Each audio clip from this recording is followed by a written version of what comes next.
Hello दोस्तों, स्वागत है आपका इस एक और वीडियो में। Hero optima hx basically hero optima एक बहुत ही बढ़िया गाड़ी है। अगर पर्टिकुलरली इंपोर्टेड चाइनीज़ गाड़ी की बात करें तो दो बैटरियों के साथ में आता है। 100-120 की रेंज बहुत आराम से मिल जाती है। गाड़ी की बॉडी अगर देखा जाए तो ठीक ठाक ही है, और जो चीज़ में ठीक ठाक नहीं है वो है इसकी मोटर। मोटर की अगर बात की जाए तो बेसिकली इसमें 12 इंच की एक मोटर लगती है, जो रेटेड तो 550 वाट होती है, लेकिन असल में वो 550 से ज़्यादा की है। अल्टीमेटली होता ये है कि क्योंकि मोटर अंडररेटेड है गाड़ी के हिसाब से, डबल बैटरी के वजन के हिसाब से, और स्पेशली भारत में जो कंडीशन होती है कि आपने गाड़ी ली है और उस गाड़ी को लोग तब गधा बना देते हैं लोड उठाने के लिए, ये गाड़ी को भी नहीं पता चलता है। तो उसी कारण से क्या हो रहा है कि हीरो ऑप्टिमा की बहुत सारी मोटर हैं जिनमें जलने के इश्यूज़ आ रहे हैं, जिनकी मैग्नेट टूटने के इश्यूज़ आ रहे हैं, जिनके ड्रम प्लेट टूटने के इश्यूज़ आ रहे हैं, बहुत सारे इश्यूज़ हैं। अब मार्केट में जो आफ्टर मार्केट जो मोटर अवेलेबल है उनकी शाफ्ट और ऑप्टिमा की शाफ्ट में अंतर होता है लगभग 1 इंच का। और एक और मेजर इशू जो है वो ये है कि ये आप जो ब्रेक प्लेट देख रहे हैं, बाय डिफ़ॉल्ट ये जो ब्रेक प्लेट होती है हीरो ऑप्टिमा में वो होती है लेफ्ट हैंड पे, और जो बाकी सारी गाड़ियाँ हैं उनमें होती है राइट हैंड पे। तो इस वीडियो में हम आपको ये भी बताएंगे कि किस तरीके से इस ब्रेक प्लेट का अलाइनमेंट आप सही कर सकते हैं, और अगर आपको स्पेशली अगर आपकी मोटर जल गई है, ख़राब हो गई, किसी वजह से नहीं चल पा रही है, तो मार्केट से लेकर आप किस तरीके से इस स्विंग आर्म को अलाइन कर सकते हैं अपनी जो स्टैंडर्ड 8 इंच शाफ्ट वाली जो मोटर है उसके साथ में। तो चलिए शुरुआत करते हैं इस वीडियो की। सबसे पहले दोनों मोटरों को रख के कंपैरिजन कर लेते हैं कि बेसिक अंतर कहाँ पे आने वाला है। तो दोस्तों सबसे पहले आपको ये बात ध्यान में रखनी पड़ेगी कि ये जो श्रृंगार है बेसिकली ये हीरो ऑप्टिमा की जो बाय डिफ़ॉल्ट मोटर है, जो कि मार्केट में फ़िलहाल अवेलेबल नहीं है। इवन अगर आप हीरो के शोरूम पे भी विजिट करेंगे, वहाँ की वर्कशॉप पे ये मोटर आपको अवेलेबल ना हो। और लोग वारंटी क्लेम में भी काफ़ी ज़्यादा परेशान होते हैं। कई बार वारंटी से ज़्यादा समय की रिक्वायरमेंट के हिसाब से काम करना होता है। तो ऐसे ये कस्टमर हैं हमारे जिनकी वारंटी तो बाकी है, और चूँकि यहाँ भोपाल में हीरो का शोरूम बंद हो गया, सर्विस सेंटर भी बंद हो गया, तो अभी ये गाड़ी फाइनली हमारे पास में आई है और हम इसमें जो आफ्टर मार्केट जो मोटर अवेलेबल है उसको इंस्टॉल करेंगे। तो सबसे पहले तो हमें ये नापना पड़ेगा कि देखिए यहाँ पर इस श्रृंगारम की जो विड्थ है वो है 7 इंच। ये देखिए, अगर आफ्टर मार्केट मोटर की बात करें तो ये हमारे पास में जो 6 में आपको मिल जाएगी 12 इंच मोटर। अगर इसकी शाफ्ट की चौड़ाई नापें तो गाइस वो जाएगी लगभग 8.5 इंच, यहाँ पर आप देख सकते हैं। तो अब सवाल ये उठता है कि ये जो 1.5 इंच का जो एडजस्टमेंट है वो इस स्विंग आर्म में हम किस तरीके से कर सकते हैं। देखिए ये बेसिकली ये स्टील टाइप का ही होता है, एमएस से थोड़ा सा ऊपर की कैटेगरी का होता है। अगर हमने इसको बेंच वॉइस या जैक लगा के इन दोनों आर्म को दूर करने की कोशिश करी, तो इसका जो जॉइंट है जो कि यहाँ पे होता है, इस वाली जगह पे जो जॉइंट है वो ब्रेक हो सकता है, कमज़ोर हो सकता है, एक तरफ से टूट सकता है। और उसके साथ ही साथ ये भी होगा कि जब हम इसको मोड़ेंगे तो ये अभी बिल्कुल पैरेलल है दोनों, फिर ये एंगुलर पोर्शन में आ जाएंगी। एंगुलर पोर्शन पे अगर जब भी किसी शाफ्ट को हम टाइट करते हैं तो उसमें एक कर्व जनरेट हो जाता है। उस कर्व की वजह से इसकी जो ब्रेकिंग है वो कभी भी अप टू द लेवल काम नहीं कर पाएगी। तो इस चीज़ को सॉल्व करने के लिए एक बहुत ही आसान और सही तरीका है। उसके लिए हमें इस श्रृंगार को खोलना पड़ेगा। तो आइए सबसे पहले इस श्रृंगार को थोड़ा सा थोरो क्लीनिंग कर लेते हैं, क्योंकि पूरा गाड़ियों में लोग शायद कपड़ा धोना तो चाहिए ही नहीं इलेक्ट्रिक गाड़ियों को, लेकिन इसी चीज़ का फ़ायदा उठा के लोग कपड़ा भी नहीं मारते, जनरल क्लीनिंग भी नहीं करते। तो इस वजह से भी जो इलेक्ट्रिक गाड़ियाँ हैं उनमें ज़्यादा प्रॉब्लम आने लगी है। तो आइए पहले इस श्रृंगार की क्लीनिंग कर लेते हैं और फिर श्रृंगार को बाहर निकालते हैं।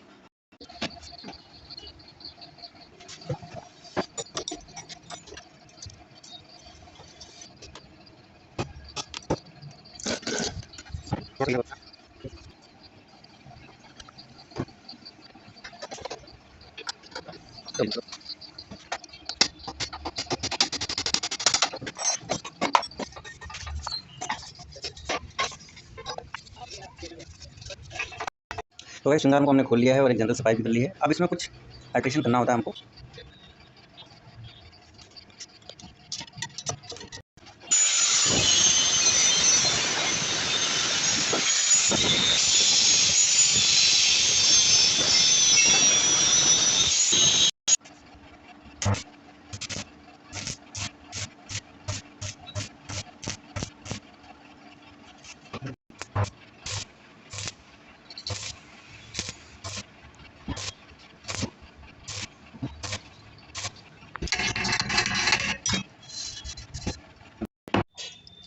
उसका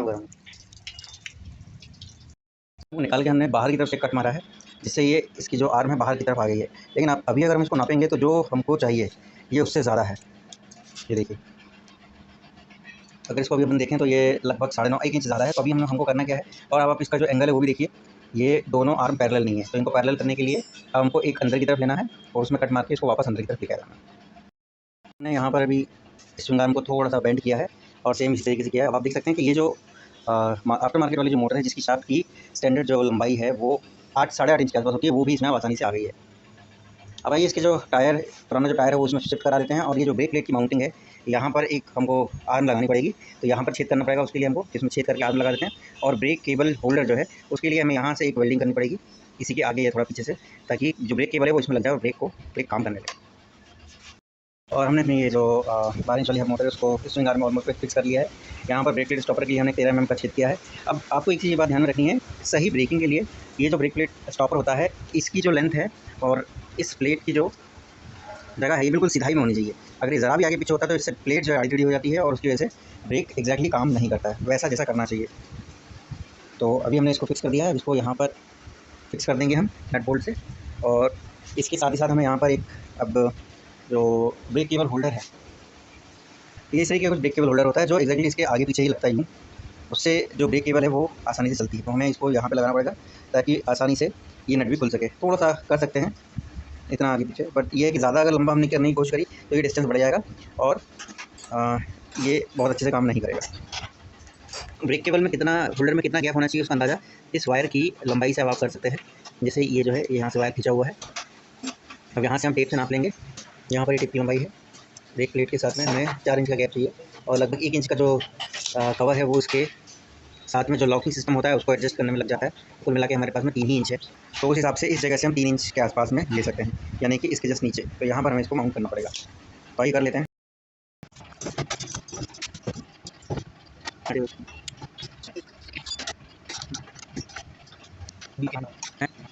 फाइनली 2 से 3 घंटे मेहनत के बाद में जो हमारी मोटर थी वो हीरो ऑप्टिमा में लग चुकी है। चलने में कोई प्रॉब्लम नहीं है, लोड वगैरह सब कुछ एज इट इज़ नहीं है।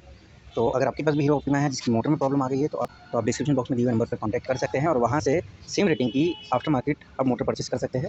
और जैसा हमने वीडियो में आपको बताने की कोशिश की है, इस तरीके से आप अपनी स्विंग आर्म को थोड़ा सा एक्सटेंड करके उसका ईजी इंस्टॉलेशन कर सकते हैं। और अगर आप इसको नहीं कर पाते हैं और आप भोपाल में हैं या भोपाल के आसपास हैं तो श्रेयानवीज़ के वर्कशॉप विजिट कर सकते हैं और वहाँ पर ये जो आपकी मोटर रिप्लेसमेंट की जो प्रोसेस है बहुत आसानी से हो जाएगी। तो बने रहिए हमारे साथ में और देखते रहिए श्रेयानवीज़। Thank you very much for watching us. जय हिंद, जय भारत।